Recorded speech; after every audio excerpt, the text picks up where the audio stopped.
Look, I'm the co-founder and CEO of BreakingCoin.com. We're a data company focusing on blockchain technology. So today I've been asked to talk about blockchains for enterprise, to give a bit of a hint into how to go about solution design, what's currently being looked at out there. Thank you, Mark.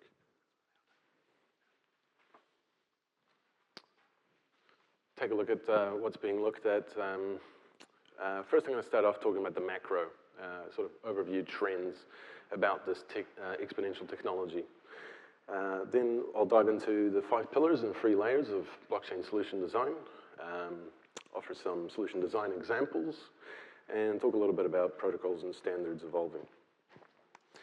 So first and foremost, I'd like to tell everybody, this is not an easy subject, no matter what your level of understanding is. So especially if you're just starting into it, be brave. The rabbit hole goes deep. And once you do peek underneath the curtain, there's a whole other universe out there, and the rabbit hole just keeps going. Okay, so don't expect for complete solutions for your enterprise in the next 29 minutes. So, which blockchain do you even look at? There's so many out there. What are we talking about here?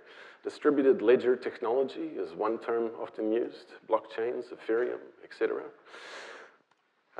You're going to encounter stuff like this, okay? Huge infographics displaying various different services offered for retail, person-to-person, remittance, financial inclusion, interbank clearing, forex. If there is an industry that has more than 2 parties involved, there's a company out there disrupting it with blockchain technology, or at least thinking they're going to. So, I love this little picture. It's the search for blockchain enlightenment. Take your time about it, do a lot of research, and just make sure to go through a methodical approach in your solution. So let's take a quick step back. It's good to get sort of some macro context into what's going on. Linear versus exponential. This is predominantly referencing technology when we talk about linear versus exponential trends.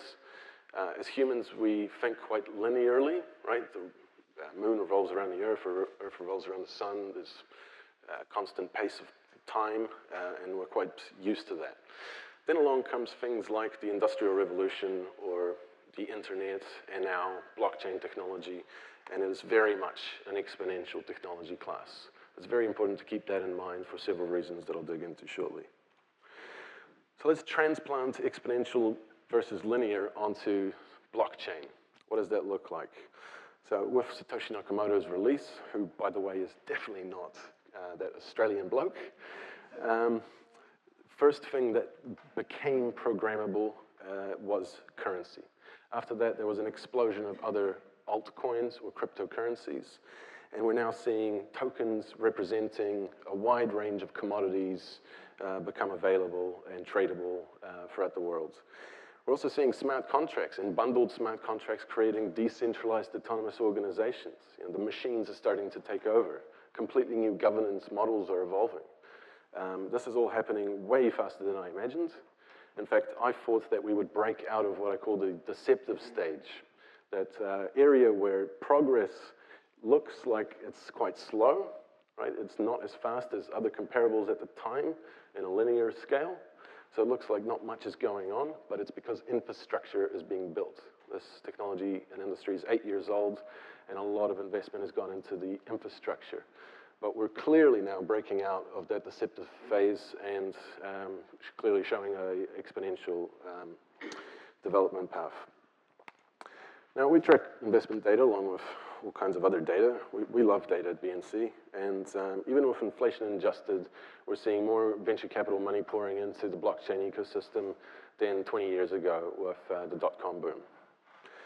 Now, here's something that happened. $100 million raised by an unmanned company. So this is sort of blockchain 3.0.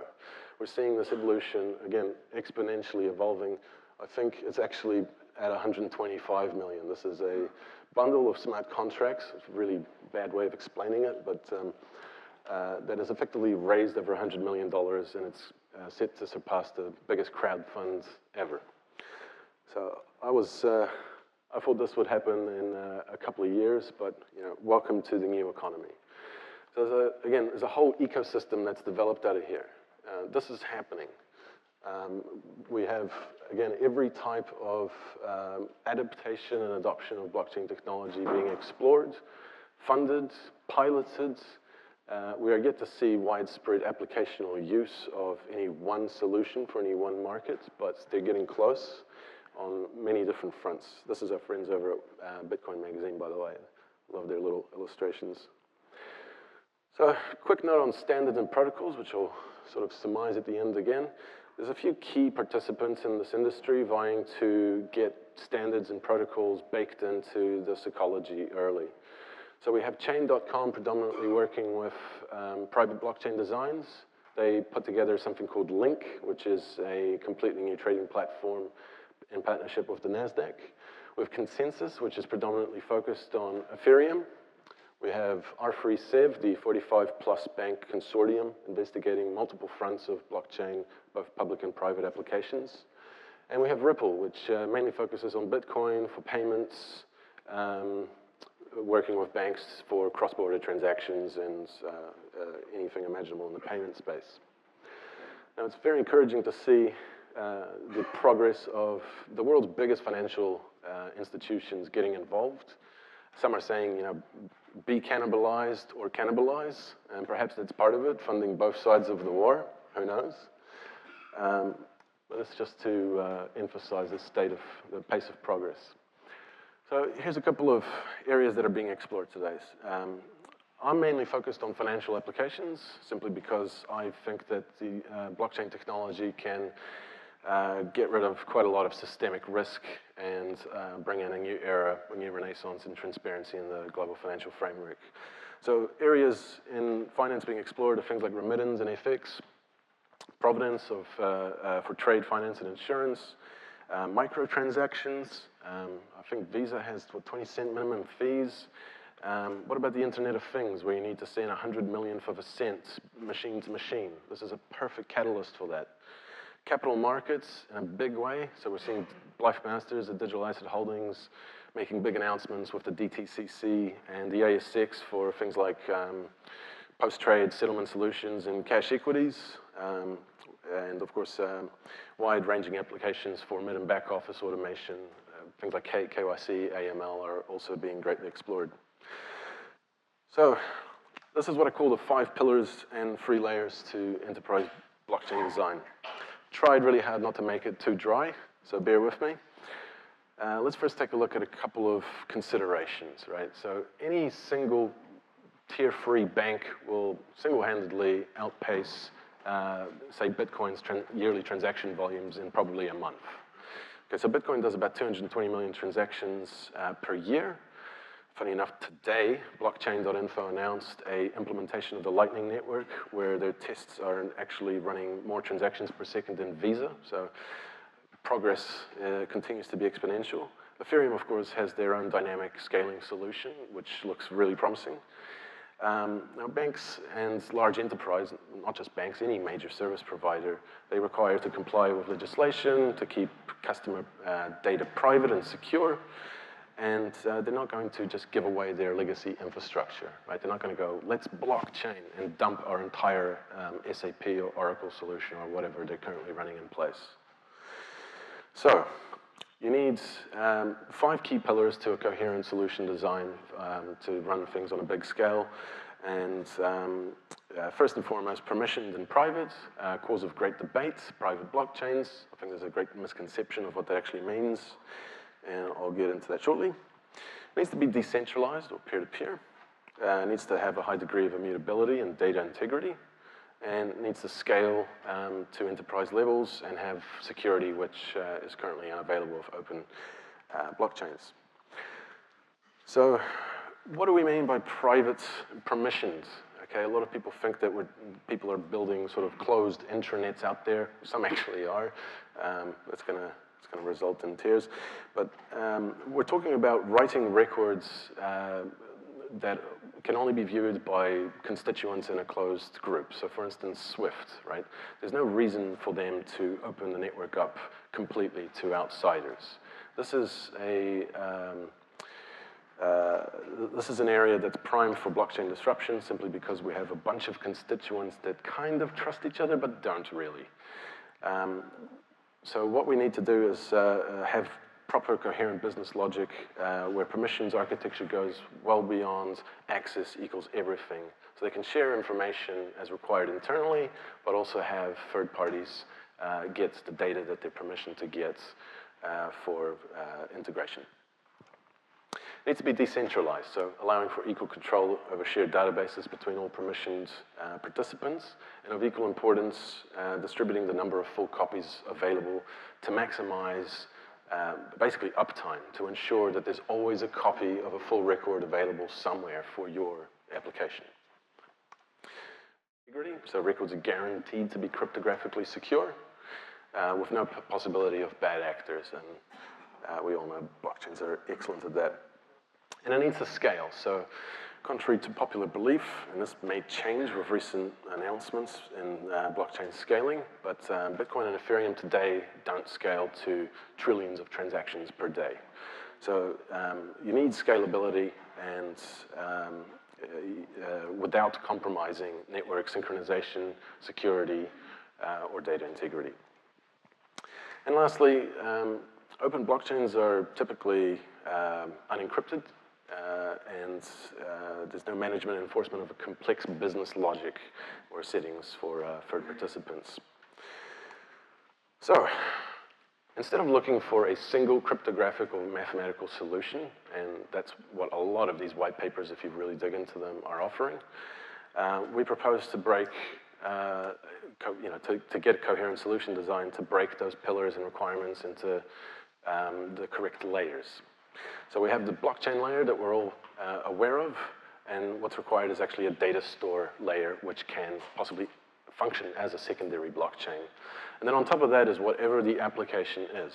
Okay, it could be branch-to-branch payments, it could be, well, you name it, application can be pretty much anything. So just to go into each of the layers one by one, so the blockchain layer is leveraging the second pillar of decentralized or peer-to-peer, and third of immutability and data integrity. It does not need complex business logic. You don't need to print full payloads onto a public blockchain. That causes certain security and privacy issues. So what we're actually talking about here is placing pointers on a public blockchain. That is batch process loading transactions periodically onto a onto a public blockchain, so that machines or people scanning particular addresses, they're seeing a new transaction coming in, it's a notification or a pointer to go to the private data store or private blockchain because there's an updated entry or updated transaction for their system to look at. The data store layer is effectively where the magic happens, and I guarantee you this is what's actually sitting inside of R3, digital asset holdings, and all of the enterprise solutions that are in the news for, especially in the financial service sector. You need something that is able to take information in from third parties, PeopleSoft, Oracle, whatever it might be, standardize that data, secure it onto a blockchain, the layer underneath, so you don't need to actually put a full payload onto a public blockchain. You keep that on the private chain. So this layer leverages the permissions, the scalability, because it's effectively a conventional database. You can run trillions of transactions or push the limits of conventional database technology, and of course security. So you can have business logic and encryption settings on that layer. So this is just a quick example. We actually load our own index onto the Bitcoin blockchain, but we've done other things for customers where we might take, say, an invoice, put it into the data store, break all the little bits of every single point in an invoice into separate hashes, and then bundle it all and batch hash it through a Merkle tree solution, which I won't get into today, onto the public blockchain, so that we create an anchor and we can have data integrity that way. So basically separating parts of a solution design, especially scalability from security, gets rid of quite a few bottlenecks in solution design, blockchain solution design today. So the application layer, important to note, is that it doesn't leverage any of the pillars. Right? It's simply the graphical user interface for whatever your application or enterprise widget does. It's mainly used to take in information and leverage the two layers underneath it. So when thinking about enterprise blockchain design, I encourage everyone to have externally aware thinking, meaning it's great that I can receive a payment of Ether to my address and then automatically forward it to 5 different addresses according to my instructions. But how am I going to receive a payment from KiwiBank and then forward it according to my instructions elsewhere? So externally aware thinking means, how does the real world transplant onto the blockchain world? That's just a quick analogy to frame Ethereum and smart contracts. Smart contracts transact through or slice through all 3 layers. They're kind of ancillary to any of the layers I've just described. So think of Ethereum as an application platform. Okay, it's got its own blockchain. Just like we use Java and other application platforms on top of regular databases today, you simply need to choose the best, choose and replace the best application platform to fit any given use case. So again, there's no one solution for every problem out there. So our good friends over at smartcontracts.com have built something beautiful called externally aware smart contracts, where effectively they do a little bit of middleware, but specifically for smart contracts. Now, they are the only company that I know of that is employing external thinking into their solution design. And they are running something very similar to what we have, the database management solution or the middle layer, where they're able to take information from one system, Salesforce, Sage, whatever it might be, and then write a transaction onto a blockchain to then effectively affect a change in a smart contract on a blockchain. And that can be scanned by another application to action something else. So then we start to get a bit of a picture of how we can transplant blockchain technology onto real-world tangible assets, dollars sitting in accounts, or whatever it might be. If you want to dig into this deeply, you should check out the work that Ripple is doing. I'm personally unsure about their whole solution because of the way their money mechanics actually works. They can just go and create another billion units. But it's a good starting point, and then move on to Ethereum for something that actually works. So smart contracts equals business logic, in my opinion, and all they really are is, if a blockchain is guaranteeing that 2 databases are in sync and correct, then smart contracts are guaranteeing that 2 process flows are in sync and correct. So here's some quick examples of blockchain solution designs, and I don't want to lose anybody too much. So here's something we were asked to produce. Paul Salisbury, who's sitting somewhere, helped us greatly with this. So here we have, say, a bank that is, through an encrypted secure channel, placing a customer's, say, my transactional records onto a private data store. Now, that data store is programmed to batch load transactions onto the Bitcoin or Ethereum blockchain. And from there, third parties are able to do a key exchange. Effectively, today I'll get an email from Zero saying, hey, do you give permission to ASB for your bank business accounts to be integrated? And I'll say, yes, next I accept forever, done. It won't actually look any different if it was replaced by a blockchain solution. You'll still probably have the exact same user interface, but in the background what's going on is that I am co-signing permission to the third party with my bank to access that part and that data from the data store in a very secure way. And that allows for a wide range of third parties to safely access critical or private and sensitive information. Here's a much more complex solution design. This is obviously for post-trade settlement, cross-border transactions. So on the very left-hand side, we have a customer. In this case, it's a pension fund. Now, they'll have their own agreements with custodians, with asset managers, and in turn, those asset managers will have agreements with dealer brokers, and there'll be order routing and notice of execution in the middle. There'll be a trades matching engine somewhere in there, and the entire set of parties is replicated again on the other side of the border. So it's a very complex solution. This is exactly where a blockchain or coherent solution can tether together a variety of third parties to effectively and replace potential single points of failure. Okay, that's the big reason that blockchain solutions can change the world, is because every day we're reading something about somebody being hacked. I can talk to anybody privately more in detail about the solution or any other. I just wanted to sort of show you a couple of quick glimpses of what solution designs today currently look like. There's one more quick one. This is again to help illustrate how how data is distributed into different layers in a solution. So here we have an invoice. If parties were able to know the status of an invoice at any given moment, that would solve a lot of supply chain problems today. So here we simply standardize data and hash an invoice onto a private data store.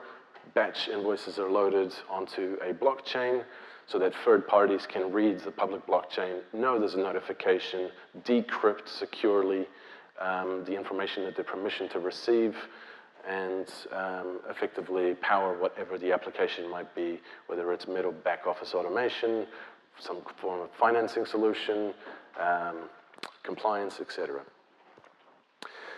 So last section, evolving standards and protocols. Now, those of you who have lived through the internet days know that there was this thing called ARPANET, and before that there was OSI, and we ended up using TCP/IP.